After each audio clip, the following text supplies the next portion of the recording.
नागपूर गोवा शक्तीपीठ महामार्गाविरोधात सांगलीमध्ये शेतकऱ्यांनी आंदोलन केलेलं आहे। महामार्गामुळे बाधित होणाऱ्या शेतकऱ्यांसह स्वाभिमानी शेतकरी संघटनेच्या वतीने जिल्हाधिकारी कार्यालयासमोर आंदोलन करण्यात आलंय। शासनाने हा महामार्ग रद्द करावा अन्यथा तीव्र आंदोलन छेडण्याचा इशारा यावेळी आंदोलकांनी दिला।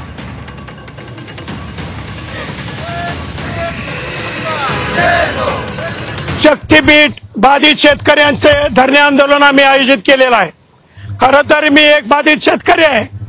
आमच्या परंपरागत शेती या ठिकाणी नष्ट करण्याचा आणि शेतकऱ्याला भकास करून या देशाचा महाराष्ट्राचा विकास करण्याचा हा जो घात घातलेला आहे हा आमच्या शेतकऱ्यावरती फार मोठा अन्याय आहे।